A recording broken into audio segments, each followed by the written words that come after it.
শব্দে নয়। অনেক সময় চুপ থাকাই সবচেয়ে বড় ভাষা।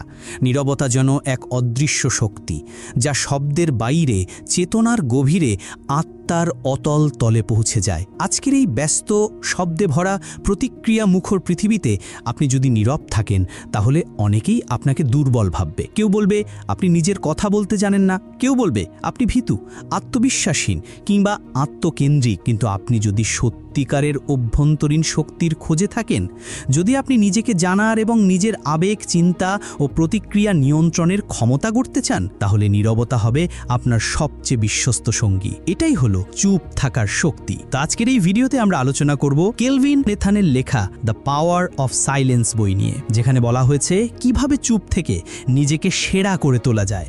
কেলভিন নেথান তার বিখ্যাত বই দ্য পাওয়ার অফ সাইলেন্সে বলেছেন, silence is an weakness, it is controlled strength. অর্থাৎ চুপ থাকা মানে দুর্বলতা নয়, বরং এটি নিয়ন্ত্রিত শক্তি। এই একটি লাইনই আমাদের জীবনকে অন্যভাবে চিন্তা করতে শেখায়। আমরা অনেক সময় বিশ্বাস করি প্রমাণ করার জন্য কথা বলতে হয়, বিতর্ক করতে হয়, দ্রুত প্রতিক্রিয়া দিতে হয়। কিন্তু বাস্তবে যারা সত্যিকার অর্থে শক্তিশালী, তারা প্রতিক্রিয়া দেয় না, তারা প্রতিচিন্তা করে, তারা পরিস্থিতিকে বোঝে, বিচার করে এবং সময় মতো সঠিক পদক্ষেপ নেয়। চুপ থেকে শোনা, বোঝা, উপলব্ধি করা এবং তারপর ঠিক সময় ঠিকভাবে বলা, এই ক্ষমতা সবার থাকে না, কিন্তু এটি অর্জনযোগ্য যদি আপনি নীরবতার শক্তিকে বুঝতে পারেন। চুপ থাকার প্রথম ধাপ হলো নিজের চিন্তার আওয়াজ শোনা। দিনের পর দিন আমরা এতটাই ব্যস্ত হয়ে পড়েছি বাইরের জগতে, শব্দে, চাহিদায়, আলোচনায়, বিতর্কে, যে আমরা আর নিজেদের চিন্তাকে শুনতে পাই না। কেউ যদি আপনাকে জিজ্ঞেস করে তুমি আসলে কি চাও, তুমি কে, তোমার জীবনের মানে কি, তখন হয়তো আপনি কিছুক্ষণের জন্য থেমে যাবেন। এই থেমে যাওয়াই হলো নীরবতার শুরু। কেলভিন বলেন, silence connects you to yourself. এই সংযোগই হলো সবচেয়ে গুরুত্বপূর্ণ, কারণ আপনি যদি নিজেকে না বুঝেন, তাহলে আপনি আর কাউকেই ঠিকভাবে বুঝতে পারবেন না। নীরবতা শুধু নিজের সঙ্গে সংযোগ তৈরির মাধ্যম নয়, এটি বিশ্লেষণ, উপলব্ধি, আত্মনিয়ন্ত্রণের এক মহাশক্তি। ধরুন কেউ আপনাকে অপমান করলো, আপনি চাইলেই সঙ্গে সঙ্গে প্রতিক্রিয়া দিতে পারেন, তর্ক করতে পারেন, নিজের অবস্থান স্পষ্ট করতে পারেন। কিন্তু যদি আপনি সেই মুহূর্তে কিছু না বলেন, চুপ থাকেন, তাহলে আপনি কেবল আপনার আবেগকেই নিয়ন্ত্রণ করছেন না, আপনি পরবর্তী প্রতিক্রিয়াও রচনা করছেন। আপনি নিজেকে সেই স্তরে নিয়ে যাচ্ছেন যেখানে প্রতিটি প্রতিক্রিয়ায় জ্ঞান, অনুধাবন ও নিয়ন্ত্রিত শক্তির ভিত্তিতে তৈরি হয়।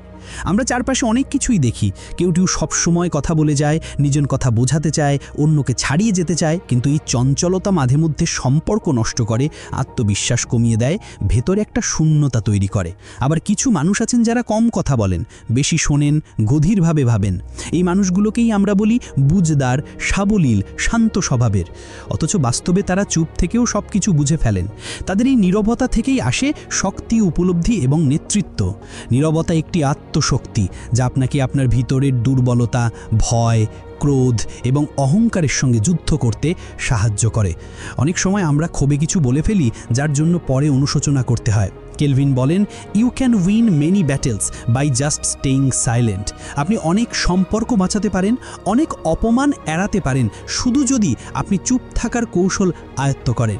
একটি গবেষণায় দেখা গেছে, প্রতিদিন মাত্র 10 মিনিট নিঃশব্দে নিজের সঙ্গে সময় কাটালে মস্তিষ্কের স্ট্রেস হরমোন কমে যায়, চিন্তা আরও স্পষ্ট হয়, সিদ্ধান্ত নেওয়ার ক্ষমতা বাড়ে।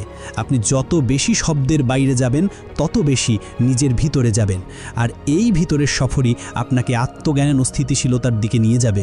চুপ থাকা মানে কিন্তু সবসময় নিশ্চুপ হয়ে যাওয়া নয়, বরং আপনি কবে কথা বলবেন আর কবে বলবেন না, এই সিদ্ধান্ত নেওয়াটাই হলো চুপ থাকার আসল অর্থ। এই দক্ষতাই আপনাকে একজন আত্মনিয়ন্ত্রিত, দায়িত্বশীল এবং প্রজ্ঞাবান মানুষ বানাবে। কেলভিন বলেন, you don't always need to explain yourself, sometimes silence is the best answer. অর্থাৎ সব কিছুর ব্যাখ্যা দিতে হয় না, অনেক সময় নীরবতাই সবচেয়ে